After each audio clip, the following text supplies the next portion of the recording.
شام کے 5 بجے ہیں۔ السلام علیکم، یہ ریڈیو پاکستان ہے۔ عشرت ثاقب سے خبریں سنیے۔ وزیر اعظم نے ترقی پذیر ملکوں کو کورونا ویکسین کی مناسب قیمت پر مساویانہ فراہمی کے لیے قابل عمل طریقہ کار وضع کرنے کی ضرورت پر زور دیا ہے۔ اقتصادی امور کے وزیر نے عالمی بینک کے ساتھ تعلیم، صحت، مقامی حکومتوں، تعمیرات اور زرعی شعبوں میں تعاون بڑھانے پر زور دیا ہے۔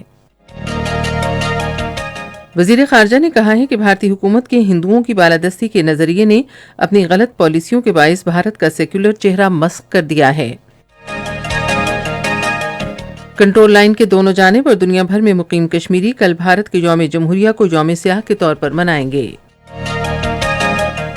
خبریں اب تفصیل کے ساتھ۔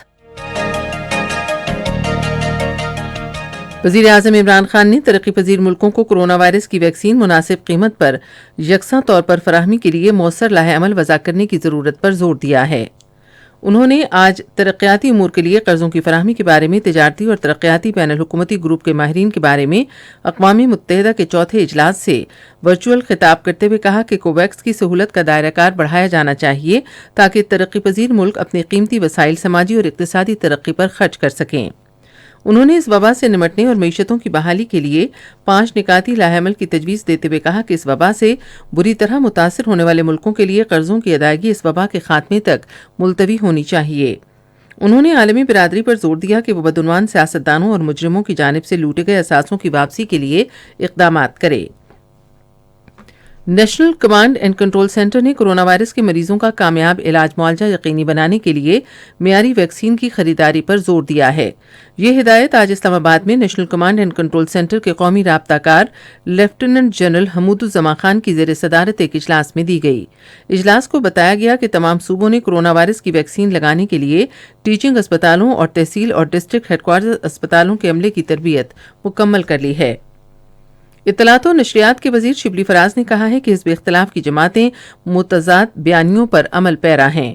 آج ایک ٹویٹ میں انہوں نے کہا کہ پاکستان پیپلز پارٹی کے چیئرمین بلاول بھٹو زرداری تحریک عدم اعتماد پر اصرار کر رہے ہیں، احسن اقبال اس کی مخالفت کر رہے ہیں اور مسلم لیگ نون کی رہنما مریم نواز لانگ مارچ پر زور دے رہی ہیں، جو اس بات کا واضح ثبوت ہے کہ حزب اختلاف کی جماعتوں کا اتحاد بکھر چکا ہے۔ پاکستان میں عالمی بینک کے کنٹری ڈائریکٹر نجی بن حسین نے آج اسلام آباد میں اقتصادی امور کے وزیر خسرو بختیار سے ملاقات کی۔ ملاقات میں پاکستان میں عالمی بینک کے تعاون سے جاری منصوبوں پر تبادلہ خیال کیا گیا۔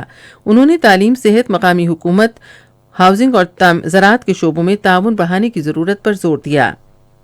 وزیر خارجہ شاہ محمود قریشی نے کہا ہے کہ بھارتی حکومت کے ہندوتوا نظریے نے اس کی غلط پالیسیوں کی وجہ سے بھارت کی سیکولر شناخت کو مسخ کر دیا ہے۔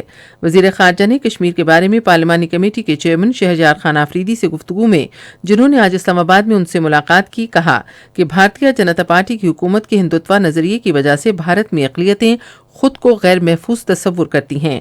ملاقات میں بھارت کے غیر قانونی زیر قبضہ جموں و کشمیر میں بھارتی قابض فوج کی جانب سے انسانی حقوق کی سنگین خلاف ورزیوں پر تبادلہ خیال ہوا۔ وزیر خارجہ نے کہا کہ پلوامہ ڈرامہ پوری دنیا کے سامنے بے نقاب ہو گیا ہے۔ انہوں نے کہا کہ پاکستان نے عالمی برادری کے سامنے ایک دستاویز کے ذریعے بھارت کو بے نقاب کیا، جس میں پاکستان میں دہشت گردوں کے لیے بھارتی پشت پناہی کے ٹھوس ثبوت فراہم کیے گئے تھے۔ کنٹرول لائن کے دونوں جانب اور دنیا بھر میں مقیم کشمیری کل بھارت کا یوم جمہوریہ یوم سیاہ کے طور پر منائیں گے، جس کا مقصد عالمی برادری کی توجہ جموں و کشمیر پر بھارت کے غیر قانونی اور غاصبانہ قبضے کی طرف دلانا ہے۔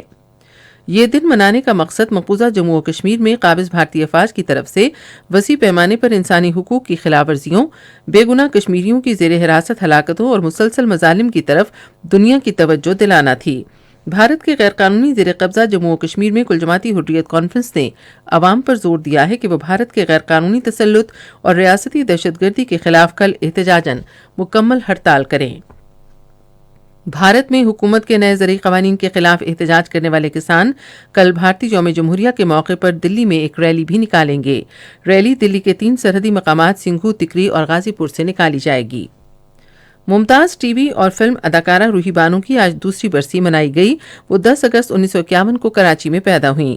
روحی بانو کو کرن کہانی، زرد گلاب اور دروازہ میں اپنے کرداروں کی وجہ سے شہرت ملی۔ انہیں 1981 میں صدر پاکستان کی جانب سے تمغہ حسن کارکردگی عطا کیا گیا۔